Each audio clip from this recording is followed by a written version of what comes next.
안녕하세요. 저는 짧은 결혼 생활을 하고 소스피드로 솔로로 돌아오게 된 돌싱녀입니다. 짧은 결혼 생활 동안 얼마나 황당하고 어처구니가 없는 일을 겪었는지 하소연도 할 겸해서 사연을 보내게 되었어요. 워낙 글재주가 없어 부끄럽긴 하지만 부디 재미있게 들어주시면 감사하겠습니다. 저와 남편은 선짜리를 통해 만났고 결혼 정년기에 만난 사이였기에 자연스럽게 결혼 이야기가 오가게 되었어요. 우리 결혼할래? 이런 이야기가 아니라 남편은 남편대로 저는 저대로 가지고 있던 계획 같은 이야기들이요.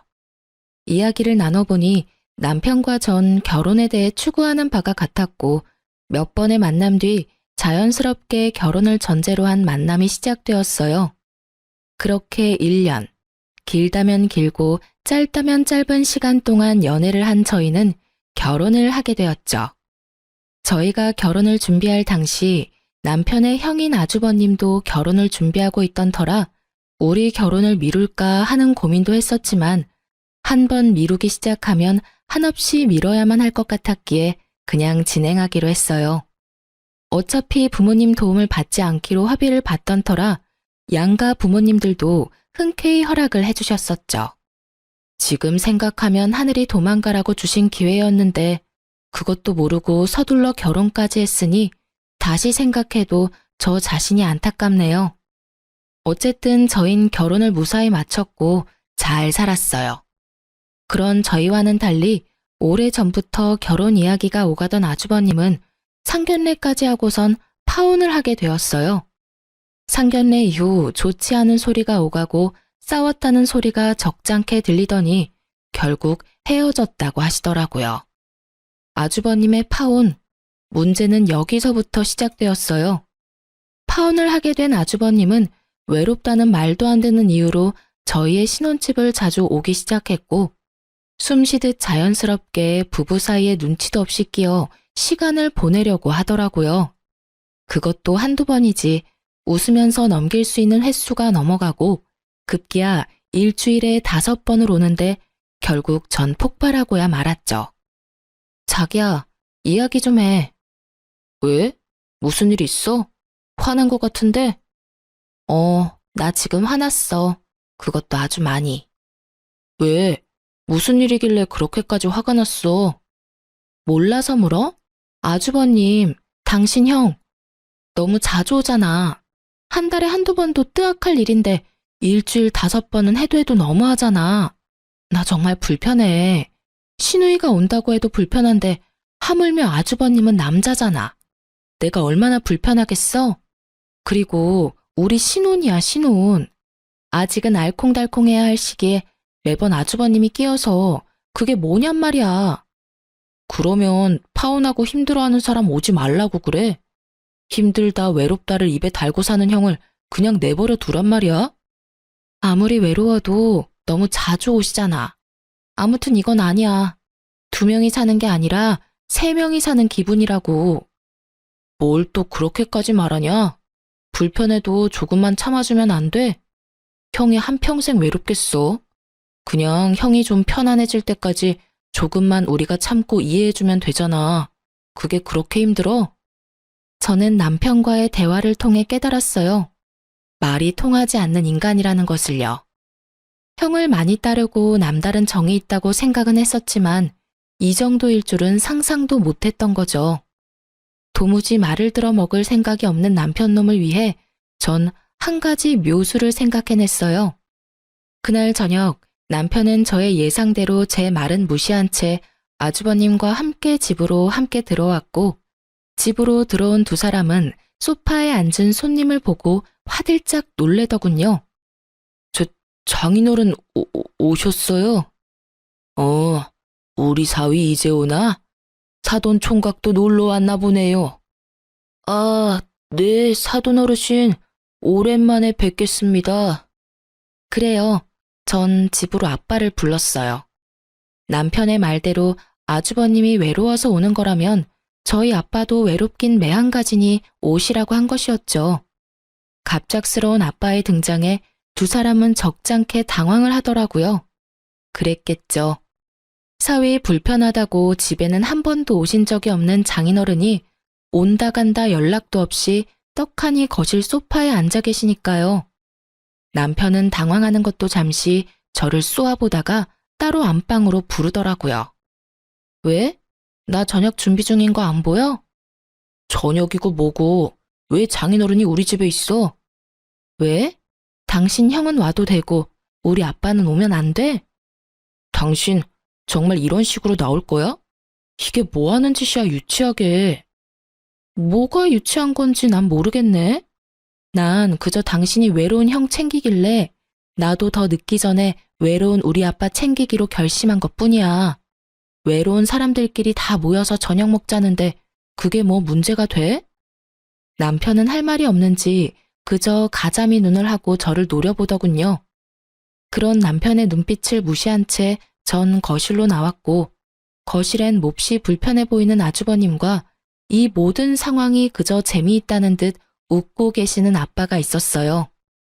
이미 저에게 모든 상황을 전해들은 아빠는 괜히 아주버님에게 말을 걸더라고요. 뭐 잘 지냈냐, 소식은 들었다. 요즘은 만나는 사람이 없냐는 둥 안부를 묻는 말이요. 아빠의 질문이 계속될수록 아주버님의 표정은 애써 밝은 척은 했지만 눈에 띄게 굳어져 가더라고요. 그렇게 재미있는 상황이 이어지는 그때 남편이 방에서 나왔고 전 아빠에게 남편이 뒤집어질 이야기를 했어요. 아빠, 그러지 말고 오늘 자고 가. 내일 주말이잖아. 어차피 집에 가도 아무도 없는데 빈집에 가봤자 외롭기밖에 더해? 그러니까 오늘 그냥 자고 가라. 응? 내일 일어나서 외식도 하고 저녁까지 먹고 가면 되겠다. 그렇지? 그럼 우리 딸 집에서 오늘은 자고 갈까? 우리 사위 괜찮지? 네. 그럼요. 얼마든지 주무시고 가세요. 그래, 고맙네. 상황이 이렇게 되자 눈치만 살피고 있던 아주버님이 어색한 연기를 선보이기 시작하더군요. 맞다. 약속 있는 걸 깜빡했네. 사돈 어르신, 저 이만 가봐야 할 것 같습니다. 저녁 약속이 있었는데 깜빡하고 있었네요. 그러면 다음에 기회가 되면 또 뵙겠습니다. 이러면서 남편한텐 제대로 인사도 못 건네고 도망가는데 그 꼴이 얼마나 웃기는지. 금방이라도 터져나오려 하는 웃음을 허벅지를 꼬집어가며 참았네요. 아주버님이 돌아가는 모습을 흐뭇하게 보던 아빠는 저녁 식사를 맛있게 하시고 집으로 돌아가셨어요. 아무리 생각해도 사위가 불편할 것 같으니 잠은 다음에 와서 주무시겠다는 말을 남기시고요. 이렇게까지 했으면 충분히 반성하고 깨달은 바가 있을 거라고 생각했는데 그렇지 않더군요. 며칠 뒤 아주버님은 또 집으로 찾아왔고 저는 또 아빠를 불렀죠. 아무리 눈치가 없는 사람이라도 그런 상황이 반복되니 제가 본인의 방문을 달가워하지 않는다는 걸 알아챘는지 아주버님은 집으로 오지 않더라고요. 이제 방해꾼도 사라졌겠다. 본격적인 신혼이 시작될 거라고 기대했는데 상황은 이상한 방향으로 흘러가더군요. 집으로 오지 못하는 상황이 된 아주버님은 남편을 밖으로 불러내기 시작했고 저희의 또 다른 싸움이 시작되었죠. 하루가 멀다고 불러내는 아주버님도 이해가 되지 않았지만 날마다 신나서 아주버님을 만나고 다니는 남편이 더 이해가 되지 않더군요. 자기 가족이 그렇게 중요하면 왜 나랑 결혼까지 해서 날 이렇게 외롭게 만드나 이런 생각도 들었어요. 결국 점점 늦어지는 남편을 지켜보던 저는 2차 폭발을 하고 말았죠. 그날은 12시가 되기 5분 전 문을 열고 들어오는 남편을 보는데 머리 끝까지 화가 나더라고요. 그래서 전 소리를 냅다 질러버렸어요. 지금이 몇 시인 줄 알아? 또 아주버님 만났니? 그럼 내가 이 시간까지 누굴 만났겠어. 형이랑 저녁 먹고 이런저런 이야기하다 보니까 늦었네. 많이 기다렸어? 화가 머리끝까지 난 저와는 달리 남편의 표정과 말투는 평온하기 그지없었고 전 여기에서 더 흥분해봤자 저만 손해라는 생각에 긴 한숨을 쉰 후 말을 이어나갔어요. 그래봤자 결국 따지는 꼴이 되긴 했지만요. 여보, 당신이 생각해도 너무하다는 생각 안 해? 많이 기다렸냐고? 나 요즘 집에 와서 하는 일이 당신 기다리는 일뿐이야. 회사 일이 바빠서 매일같이 야근한다고 해도 섭섭할 것 같은데 당신은 당신 형이랑 노느라고 매일 이렇게 늦는 거잖아. 당신 이럴 거면 왜 나랑 결혼했어?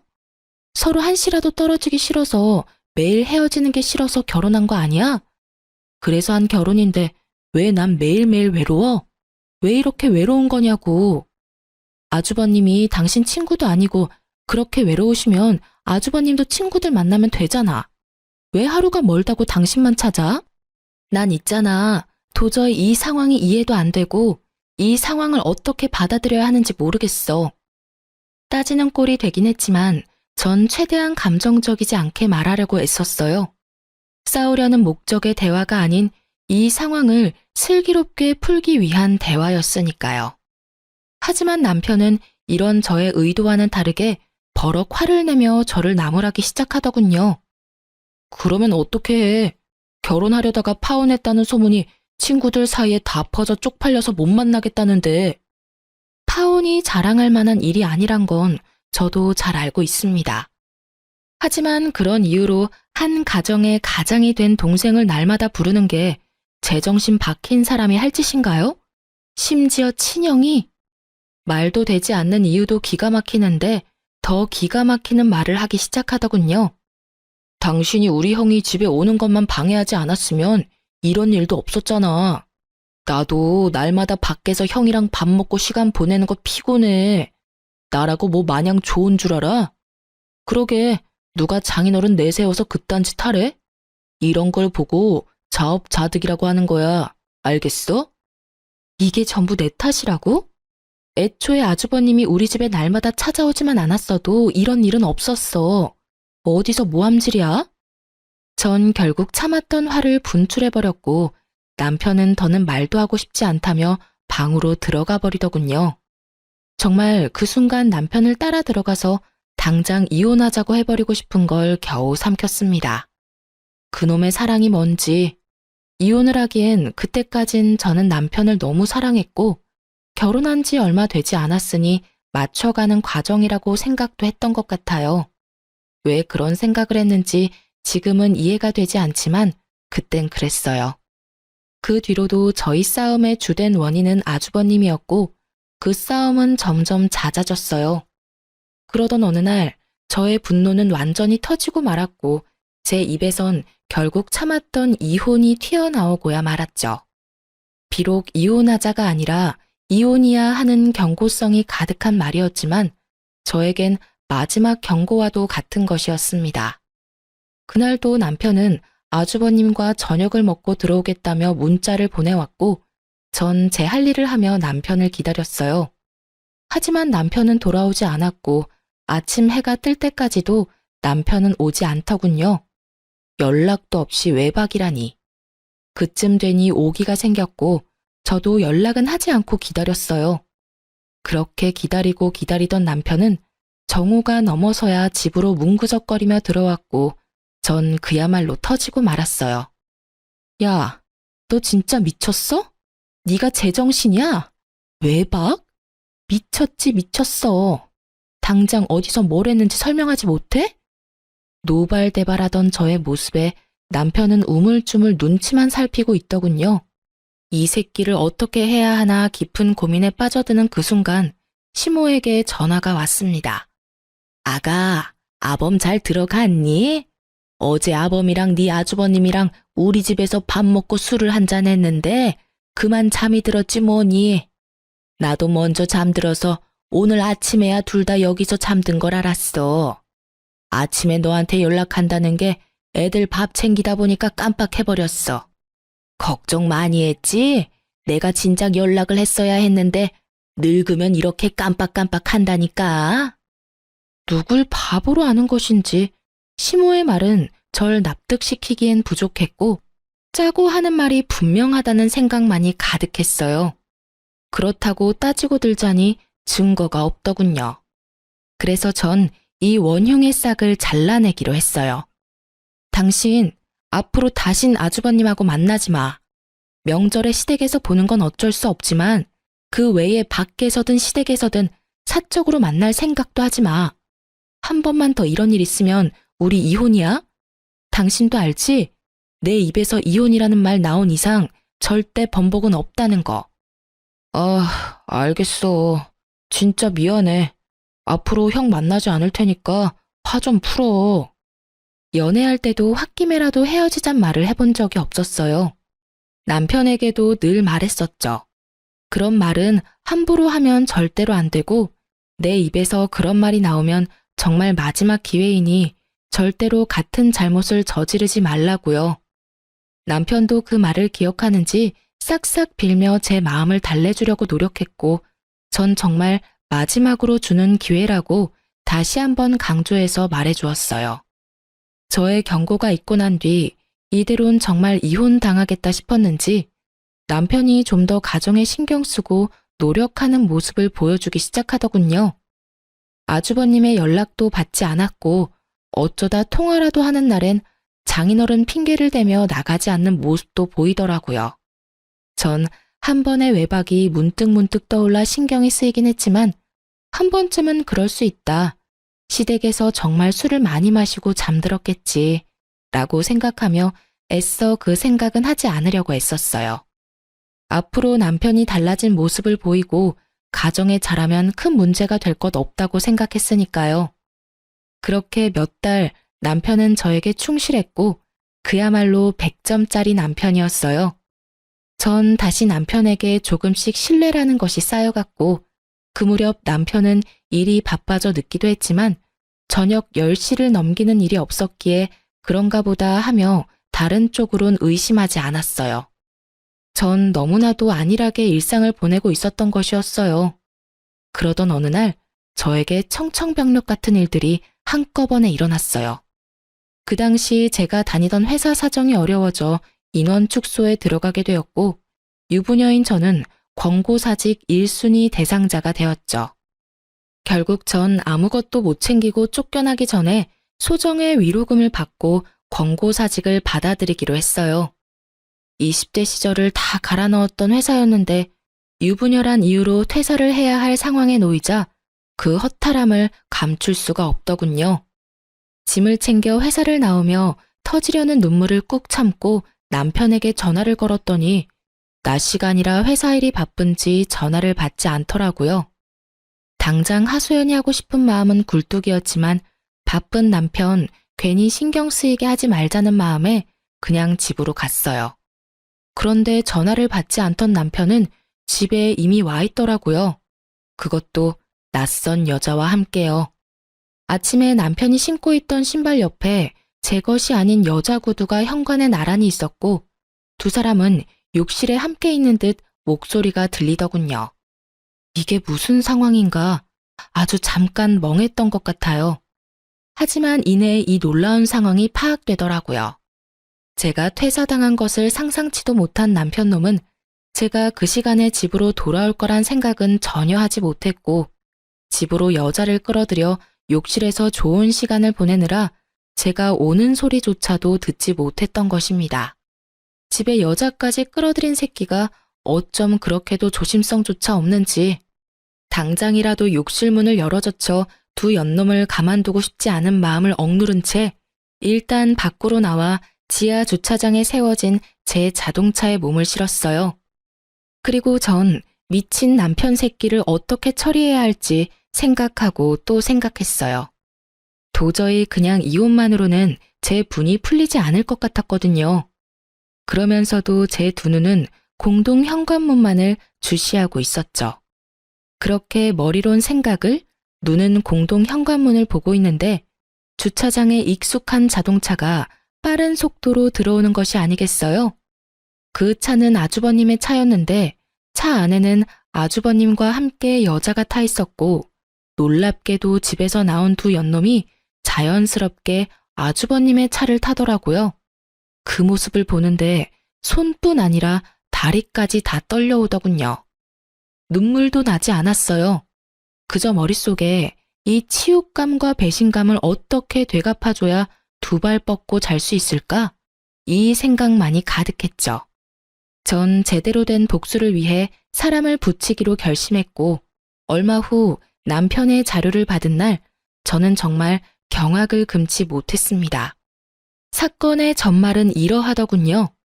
아주버님과 어울려 다니던 남편은 업소를 비롯해 나이트도 다니기 시작했고, 나이트에서 만난 유부녀와 외도를 저지르고 있었던 것이었어요.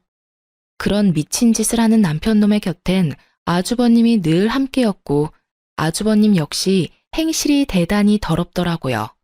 집까지 끌어들인 여자는 나이트에서 만난 유부녀였고, 아주버님 차에 타고 있던 여자와 상간녀는 서로 친구 사이로 그 여자 역시 유부녀였어요. 끼리끼리 잘 놀다가 끼리끼리 잘 만났다는 생각이 들면서 앞으로의 복수 계획이 눈앞에 펼쳐지더군요. 일단 전 흥신소에서 알려준 두 여자의 남편에게 연락을 해 상황 설명을 하며 만나자고 했어요. 두 남자는 저를 의심하면서도 약속 장소로 나왔고, 전 두 남자에게 제가 받은 사진들을 보여주며 현재 내 남편과 아주버님이 누굴 만나고 어떤 짓을 하고 있는지 알려주었어요. 그러면서 한 가지 간곡한 부탁을 했어요. 이제 제 말 믿으시죠? 사진을 보셨다시피 지금 상황이 꽤 경악스러워요. 저도 처음에 모든 사실을 알았을 땐 믿기지도 않았고 믿고 싶지도 않았는데 애석하게도 이게 현실이더라고요. 그래서 어떻게 복수를 해야 하나 이리저리 생각해봤는데 아무리 생각해도 혼자서 하는 복수는 성에 차지 않을 것 같아서 이렇게 연락드리게 됐어요. 부탁을 좀 드리려고요. 전 상간녀 소송을 물론 진행할 예정이고 두 분께도 소송을 부탁드리려고 합니다. 제 남편 그리고 아주버님한테 상간남 소송 꼭 좀 해주세요. 부탁드립니다. 저의 부탁에 두 남자는 굳이 부탁까지 하지 않아도 당연히 소송을 하려고 했다며 흔쾌히 저의 뜻에 따라주기로 했습니다. 그렇게 약속을 받아낸 저는 지체하지 않고 점심시간에 맞춰 남편의 회사 앞에 찾아갔어요. 저의 예상대로 사람들이 줄지어 나오고 있었고 남편 역시 그 사이에서 모습을 드러내더라고요. 저를 발견한 남편은 반가운 얼굴을 하며 달려왔고 전 준비된 말을 했어요. 여보, 회사 앞까지 무슨 일이야? 밥은? 점심 같이 하려고 왔어? 점심 같은 소리 하네. 이혼하자고 말하려고 왔어. 우리 이혼하자. 뭐? 이혼? 갑자기 무슨 이혼이야. 말을 알아들을 수 있게 해. 갑작스러운 이혼 통보로 당황하는 놈을 이해시키기 위해 그 발칙한 얼굴 위로 상간녀와 남편놈의 다정한 모습이 찍힌 사진들을 뿌려주었어요. 그러자 그 사진들이 뭔지 알지도 못하는 남편놈은 되레 화를 내더군요. 이게 무슨 짓이야? 너 진짜 미쳤어? 갑자기 찾아와서 이혼 타령을 하지 않나? 이건 또 뭐 하는 짓이야? 나한테 소리치기 전에 바닥에 떨어진 사진 구경이나 해. 그러고 나서도 나한테 할 말이 있다면 그때 짓거려 보든가. 아마 할 말은 없을 테지만 말이야. 제 말에 남편은 바닥으로 시선을 떨구었고 사진을 살펴보던 남편의 눈썹이 파르르 떨리더군요. 제가 예상했던 대로 어느새 저와 남편 주변엔 많은 구경꾼들이 몰려들었고 남편은 주변 소음에 아차 싶었는지 저에게 뭐라고 변명할 정신도 없이 바닥에 떨어진 사진들을 미친 듯이 줍기 시작하더군요. 허겁지겁 줍는 꼴이 얼마나 한심하고 꼴 같지도 않던지. 전 그 길로 집으로 돌아왔고 비밀번호를 바꿔버렸어요. 모든 것이 밝혀진 이상 더는 그놈과 한 집에 있을 필요가 없었으니까요. 어느새 남편의 퇴근 시간이 지나고 그렇게 오라고 애원해도 오지 않던 남편놈은 아주 칼퇴근을 하고선 집으로 돌아왔더라고요.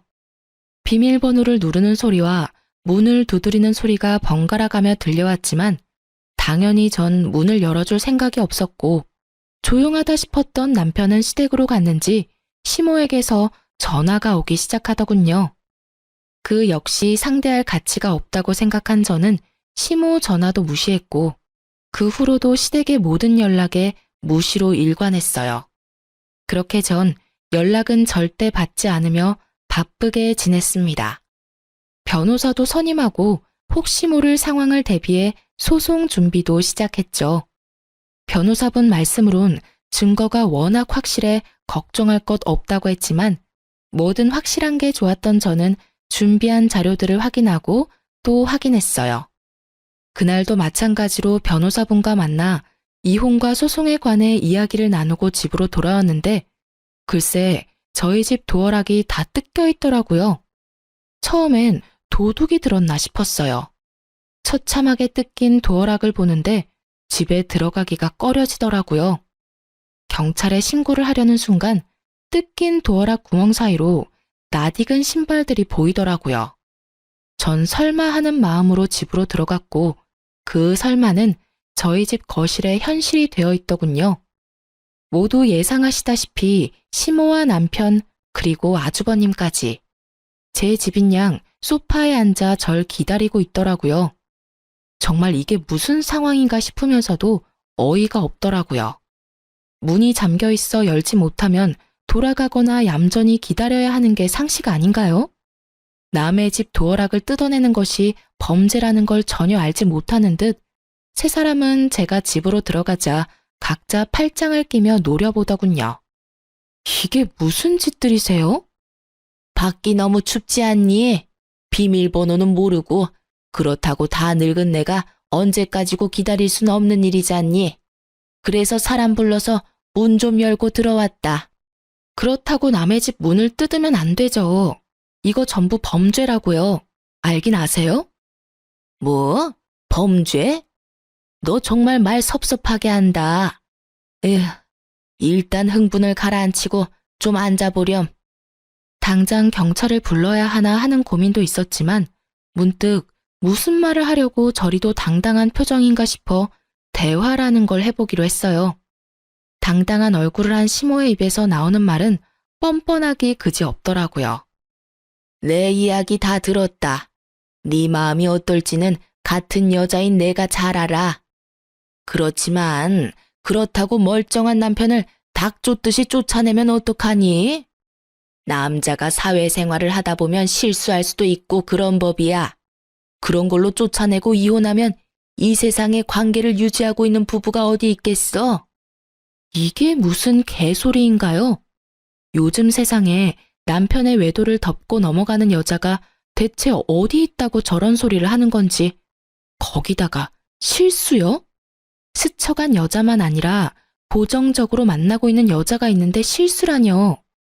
시모의 이야기를 들어보니 남편 놈과 남편의 형이라는 놈이 자세하게 설명한 것 같지 않더군요.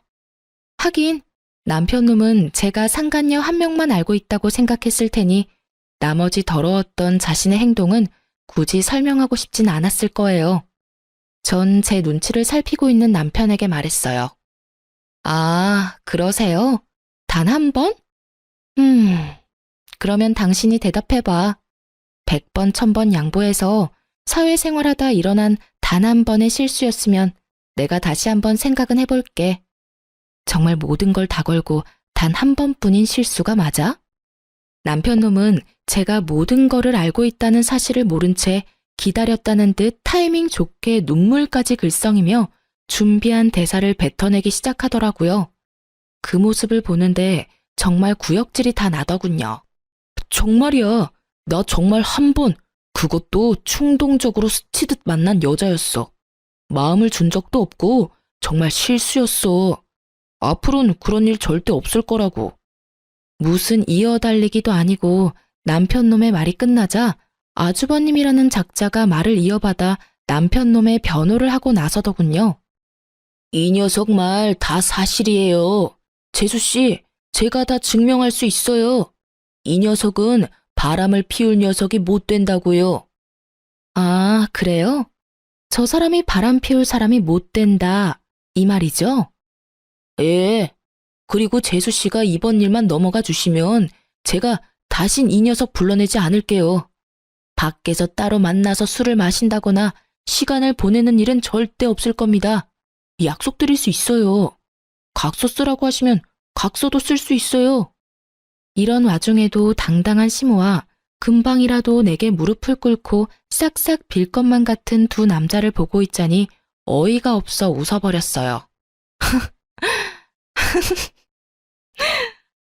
그렇게 소리내어 웃자 세 사람은 절 무슨 미친 여자 보는 듯이 쳐다보더라고요. 아, 이 어이없는 연기를 보고 있는데 어이가 없기도 하고 미치고 팔짝 뛰겠어서 웃음이 다 나네요. 그럼 이제 이것 좀 보시면서 이야기 나눌까요? 전 준비된 사진을 가지고 와 시모에게 한 장 한 장 보여주며 정성스레 설명까지 해주었죠. 천천히 나열되는 사진과 설명에 시모의 얼굴은 점점 굳어지더라고요. 잘 보세요. 이건 지금 저 새끼가 만나는 여자랑 저 새끼의 다정한 사진. 아, 심지어 이 여자는 저희 집까지 들락날락한 여자예요. 아주 두 사람이 어찌나 좋아 죽던지. 이혼할 마음을 그때 먹게 됐지 뭐예요. 아, 이 사진도 대박 아닌가요? 요즘 아주버님이 자주 만나는 여잔데 참고로 이 여자도 유부녀예요. 두 여자가 글쎄 친구 사이라네요. 끼리끼리 잘 놀고 잘 만나지 않았나요? 그리고 이건 바람 피우고 있는 여자가 있으면서도 부지런히 아들 두 분이 나이트를 밤마다 들락날락하고 있는 사진. 이 사진 보고서 제가 충격이 제일 컸는데 한번 봐보세요. 이건 나이트에서 성과가 좋지 않은 날에 가서 놀던 업소예요. 아, 아시죠? 그 외에 여성분들이 상시 대기하고 있는 그런 곳이요.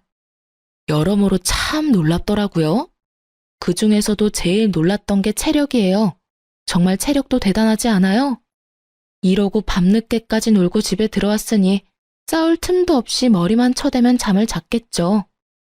사진을 꺼내자마자 얼굴부터 굳은 시모는 술집 여자 사진에서 표정이 확 썩어가더군요. 당연한 일이었죠. 제가 아는 시모는 아들의 외도 때문에 집에서 쫓겨났다는 사실만으로도 내심 큰 충격에 빠졌을 텐데 겨우 마음을 추스르고 어떻게든 제 길을 죽여 아들의 이혼을 막아보고자 하는 마음으로 이곳에 왔을 테니까요. 그런데 상간녀만 있는 것도 아니고 한두 번도 아닌 거의 날마다 여자를 찾아 헤매고 다녔다는 사실은 꿈에서라도 상상하지 못했을 테니까요. 제가 모든 사실을 알고 증거까지 충분하다는 사실이 밝혀지고 난 후 세 사람은 서로의 눈치를 살피며 이 난관을 어떻게 헤쳐나가야 할지 고민에 빠진 듯 보이더군요. 그런 세 사람을 보던 제 입가에는 미소가 걸렸고 이내 저의 표정을 본 시모는 이런 와중에도 제가 지 아들보다 우위에 서 있는 꼴이 보기 싫었는지 실수라는 말은 쏙 넣어버리고 태세를 바꿔 어떻게든 저를 이겨먹으려고 노력하더라고요. 에휴, 그래. 어떤 상황인지는 잘 알겠고 그래서 이혼을 바란다 이 말이지? 그럼 그렇게 하도록 하자. 그깟 이혼 여자는 몰라도 남자한테 흠될 거 하나 없어. 이왕 이혼 이야기 나왔으면 더 지체할 필요도 없지 않겠니? 그게 호적이든 집이든 말이야. 당연하죠. 전 하루라도 빨리 이혼하고 싶어요. 그러니 아들한테 소송까지 갈 필요 없게 원만한 합의 좀 해주라고 해주세요. 그건 걱정하지 마라. 우리 아들이라고 니까지 것한테 미련이 있는 줄 아니? 오늘도 안 오고 이혼하겠다는 거 내가 겨우 사정사정해서 데리고 왔다. 이럴 줄 알았으면 그냥 나만 오는 거였는데 내가 지금 후회가 커. 아, 그러셨어요? 그러면 이혼은 하기로 했고 더 할 말 없으면 이만 좀 가주실래요, 다들? 아까부터 주거침입으로 신고하고 싶은 걸 겨우겨우 참고 있는 중이거든요. 아가, 아니 얘, 그게 무슨 말이니? 나가려면 네가 나가야지. 어머님, 아니 아줌마, 왜 내가 나가요?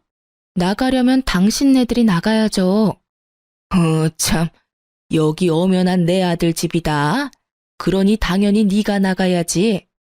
지금까진 어떻게든 둘이 화해시켜보려고 네가 내 아들 쫓아내고 내 아들 집에서 혼자 편히 지내는 걸 내가 두고 보고 있었지만 이젠 아니지. 네가 내 아들과 기어코 이혼하겠다고 하니 더는 여기서 지내는 꼴은 못 본다. 그러니 지금 당장 짐 챙겨서 나가. 그렇지 않으면 네가 부르겠다고 한 경찰 내가 지금 부를 테니 말이다. 무슨 이야기의 서두가 이렇게나 긴가 싶었더니 결국 집 이야기더군요. 설마 하며 생각은 했었지만 이 정도로 시모가 아는 것이 없을 줄이야. 시모의 당당한 요구와는 달리 형제의 눈동자는 급격하게 갈 곳을 잃고 흔들리고 있더라고요. 그 눈빛에서 제발 아무 말도 하지 말아달라는 간절함이 보였지만 전 그렇게 해줄 생각이 없었고 진실을 시모에게 말해주었어요. 아줌마, 그러니까 당신들이 나가란 말이에요. 무슨 말인지 모르겠어요? 여기 내 명의, 내 집이에요. 제 말에 시모는 이때껏 보이던 차분하고 당당한 모습은 온데간데 없이 사라지고 노발대발하며 흥분을 하기 시작하더라고요. 뭐? 그게 무슨 소리니? 아무리 집 사는데 네 돈이 좀 들어갔다고 한들 당연히 집은 남자 명의로 했어야지. 절대 이 집은 포기 못한다. 내 아들 돈이 네 돈보다 훨씬 많이 들어갔어. 난 소송을 해서라도 집 지킬 테니 그런 줄 알아. 당연하지 않은 말을 당연하게 뱉고 있는 시모의 입에서 급기야 소송이라는 단어가 나왔고 전 굳이 제 입으로 말하기 싫었던 사실까지 말하게 되었어요. 아줌마, 잘 들으세요. 이 집에 아줌마 아들 돈 땡전 한 푼도 안 들어갔어요. 이 집 살 당시에 그 잘나신 아줌마 큰아들이 도박 빚으로 결혼 자금까지 다 날려먹었어요. 그래서 아줌마 둘째 아들이 자기 결혼 자금을 털어서 그걸 도와줬고요. 그러니 어떻게 했겠어요? 그때서야 파혼을 할 수도 없는 노릇이고 그냥 제가 가지고 있던 돈이랑 친정에서 조금 빌려서 제가 잔금 치렀어요. 그때 파혼을 해야 했는데 참 제가 후회가 깊네요. 맞습니다. 당시 살고 있던 신혼집은 전부 제 돈으로 마련한 제 명의의 집이었어요. 계약금을 치르고 잔금일을 3일 앞둔 날 남편이 돈이 없다고 하더라고요. 형이 도박으로 돈을 다 날려 결혼할 돈이 없어 결혼을 못하게 생겼다나 어쨌다나. 그래서 남편이 모은 돈을 형에게 다 빌려줬다고 하더라고요. 그 모은 돈은 잔금을 치를 돈이었는데 말이죠. 참 황당했죠. 어이도 없었고요. 이때 파혼을 고민하지 않았던 건 아니었어요. 파혼에 대한 고민을 엄청나게 했었어요. 계약금? 물론 계약금이 아까운 이유도 없진 않았겠죠. 하지만 제가 파혼을 하지 않고 결혼을 진행했던 건 단 한 가지. 남편을 사랑했기 때문이었어요. 그놈의 사랑이 뭐라고 이혼이라는 결과가 기다리고 있는 줄 알았다면 그때 파혼을 했을 텐데 제 한치 앞이 뻔히 보이는데도 불구하고 왜 앞날을 애써 무시했는지. 결국 저를 기다리는 한치 앞은 남편의 무관심과 외도뿐이었는데 말이죠. 어쨌든 전 남편에게 큰 돈을 쓸 땐 나와 꼭 상의하라는 당부와 함께 집 잔금을 제가 치렀고 그렇게 결혼을 하게 된 것이었어요. 그랬기에 저는 남편 놈이 형과 어울려 노는 꼴이 더욱 꺼려졌던 것인데 설마 동생 인생까지 망치기로 작정한 사람이 아니고서야 데리고 다니면서 애먼 짓을 하겠나 싶었더니 제 믿음의 결과가 결국 이런 것이 되어버렸습니다. 그때를 회상하니 저 자신이 더욱 한심해지더군요. 그래서 전 이번만은 절대 그냥 넘길 수 없다는 다짐을 하며 더욱 단호하게 남편에게 말했어요. 난 절대 타협이나 용서는 없어. 난 너한테 이때껏 분에 넘치는 기회들을 줬고 그 기회와 내 믿음을 다 망가뜨린 건 너야. 그러니까 이제 와서 뭘 어떻게 해볼 생각은 하지도 마. 아무 말도 하지 않는 남편과 저의 단호한 태도를 보고 모든 것이 진실임을 깨달은 시모는 두 아들에게 화를 내고선 집에서 나가버리더군요. 이 인간 같지도 않은 것들. 너희가 그러고도 인간이야? 어찌 이렇게 하나같이 모자랄 수가 있어? 바람 피운 것까지도 내가 뼈를 깎는 심정으로 이해하려고 해봤다. 그런데 뭐? 없소? 술집 여자, 유부녀? 너희가 제정신이야? 그리고 넌 놀라면 혼자 놀고 망하려면 혼자 망하던가. 네 도박 자금을 동생이 갚아줘? 동생 데리고 나이트를 다녀? 으유, 이 미친 것들아. 집에 올 생각은 하지도 마라. 알겠어? 시모가 나가고 나자 두 사람은 더는 남은 돌파구가 없다는 것을 깨달았는지 본격적으로 저에게 무릎을 꿇고 빌기 시작하더군요. 여보, 내가 이혼은 할게. 당신 원하는 대로 다 할 거야. 그런데 우리 회사에 다시 가서 모든 게 오해였다고 해줄 순 없을까? 나 당신이 회사 앞에 와서 난동 부린 덕에 회사 생활도 힘들고 이대로 가다간 곧 잘리게 생겼다고. 그러니까 제발 부탁이야. 눈 한번 딱 감고 와서 다 오해였다고 한마디만 해주라. 응? 재수씨, 상간녀 소송만은 안 하시면 안 될까요? 그 두 여자 남편끼리도 서로 사이가 좋아서 한 명이 상간녀 소송 걸리면 제가 만나는 여자도 의심받을 거라고요. 전 그 여자랑 잠시 만나려고 했던 것뿐이지 이혼까지 시켜서 같이 살 생각은 없었다고요. 한번 갔다 온 여자랑 누가 살고 싶겠어요? 그냥 스쳐가는 바람 같은 존재였어요. 그러니까 상간녀 소송만은 참아주세요. 이렇게 부탁드립니다. 그래, 그러니까 당신이 우리 한 번만 더 용서하고 부탁 좀 들어줘. 상간녀 소송하려고 모았던 증거들 다 버리고 버리는 김에 우리 회사에 와서 다 오해라고 말해주면 되겠다. 그렇지? 어쩌면 이렇게나 뻔뻔할 수가 있는지. 깊은 반성을 하며 빌어도 용서할 마음이 눈꼽만치도 생기지 않는 마당에 들을 필요도 없는 뻔뻔한 부탁을 하더라고요. 특히 같이 살 생각이 없다는 말에 비웃음이 피식하고 튀어나와 버렸지 뭐예요. 참 마지막까지 웃긴 인간들이다 싶었어요. 그래서 전 비웃음이 가득한 얼굴로 대답해 주었습니다.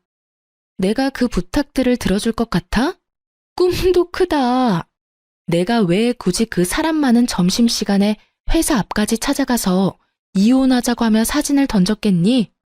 그렇게 되라고 너 망신 좀 당하고 회사 생활 좀 불편해지라고 일부러 그런 거야. 알겠어? 그리고 뭐? 상간녀 소송을 하지 말라고? 웃기고 자빠졌다 진짜. 난 상간녀 소송만큼은 무슨 일이 있어도 할 거야. 꼭 그렇게까지 해야겠어? 그렇게까지 해서 당신한테 남는 게 뭐가 있다고. 그러지 말고 한 번만 더 잘 생각해주라. 부탁이야. 남는 거? 그래, 뭐 대단한 게 남겠어? 그냥 뭐 기분이나 좀 좋고 돈이나 좀 생기겠지. 근데 있잖아, 내가 아까 네 엄마한테 하는 말 잘 못 들었나 본데 나 네가 이 집에서 인연이랑 무슨 짓거리까지 했는지 다 알고 있다니까? 그날 하필이면 내가 퇴사를 하게 돼서 일찍 집에 오게 됐지 뭐야. 그래서 두 연놈이 이 집에서 얼마나 행복했는지 다 듣고 봐버렸는데 내가 가만히 있을 거라 생각해?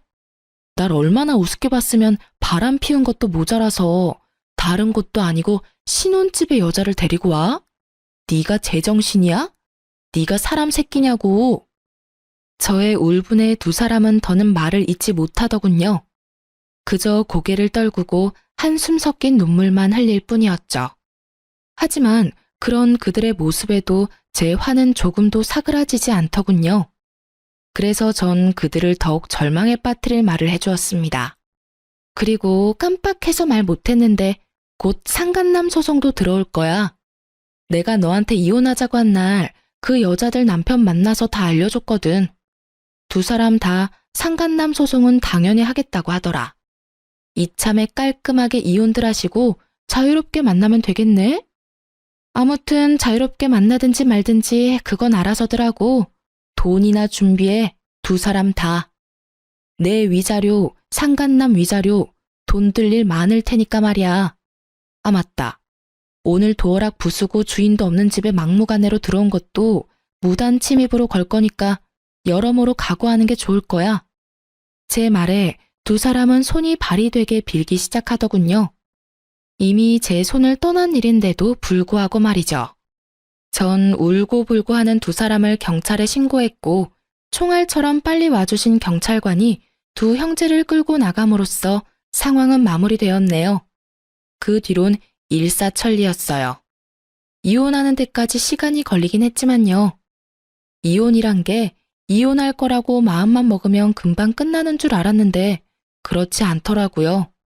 이혼은 하겠지만 위자료는 줄 수 없다는 남편놈 덕분에 소송으로 이어졌고 시간이 길어진 만큼 제가 원하는 결과는 얻어낼 수 있었습니다. 저는 총 4명에게 위자료를 받았어요. 전 남편, 전 남편의 형, 시모, 그리고 상간녀까지. 어찌되었든 이혼을 하게 되니 속이 말이 아니었는데 든든한 통장을 보니 치유가 되더라고요. 그야말로 금융치료였죠. 이런 저와는 달리 전 남편 놈은 그야말로 지옥을 경험하고 있는 것 같았어요.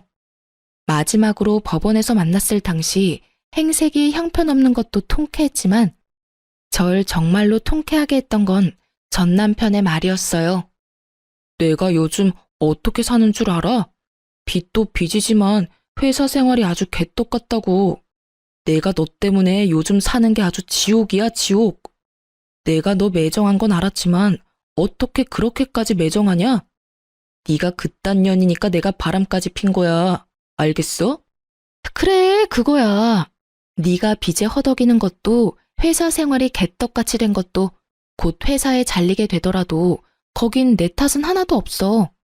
방금 네가 말했듯이 모두 다 네가 바람까지 쳐 폈기 때문에 이 모든 일이 일어난 거야. 알겠어? 이 개만도 못한 새끼야. 아휴, 내가 개만도 못한 놈이랑 무슨 말을 하고 있냐. 그냥 갈 길 가고 다신 마주치지도 말자. 부탁이다. 어? 이렇게 그놈과의 짧지만 질긴 인연이 끝이 났어요. 법원에서 들은 말인데 전 남편도 전 남편이지만 그 형도 여기저기 위자료를 주느라 빚더미에 앉았다고 하더라고요. 끝까지 두 아들을 거부하던 시모는 두 아들이 빚더미에 앉게 되자 결국 받아줬다고 하더군요. 기껏 다 키워서 출가시켰던 아들들이 빚만 가득 안은 채 다시 돌아왔을 때의 그 심정. 경험해보지 않아도 노년이 아주 고달플 거란 것은 확실히 알겠더라고요. 거기에다가 회사까지 잘리게 되면 꽤 볼만할 것 같지 않나요? 요즘 전 꽤 괜찮게 살고 있어요. 짧은 결혼 생활로 이혼녀 딱지가 붙어버린 사실이 때론 좀 억울하긴 하지만 그런 생각이 들 때면 금융치료로 재빠르게 생각을 환기시켜주고 있어요.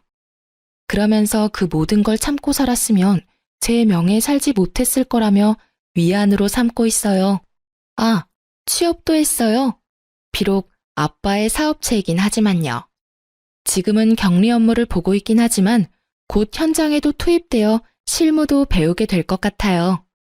아빠 사업체로 취업하며 집도 처분했고 시집을 가기 전과 마찬가지로 아빠와 함께 살고 있어요. 아무래도 이혼 후 제 상태가 불안정해 보이셨는지 외롭다는 핑계로 들어왔으면 한다고 하시더라고요. 그렇게 아빠와 다시 살게 된 저는 아빠의 잔소리가 심한 날엔 사춘기 소녀처럼 아빠와 투닥이기도 해요. 이혼하고 다시 집으로 돌아올 땐 아빠에게 상처드린 만큼 더 잘할 거라고 다짐 또 다짐을 했었는데 정신 차려보면 아빠 잔소리에 도망치는 제 자신을 발견하네요. 하지만 입가에 옅은 미소가 걸리신 걸 보니 아빠는 즐기고 계신 것 같아 저도 이 또한 행복이라고 여기며 효도하고 살아보려고요. 하여튼 저는 아주 잘 지내고 있습니다. 이로써 저의 사연은 끝이 났네요. 이제 남은 업무 처리하러 돌아가 볼게요. 사연 들어주신 모든 분 감사합니다. 좋은 하루 되세요.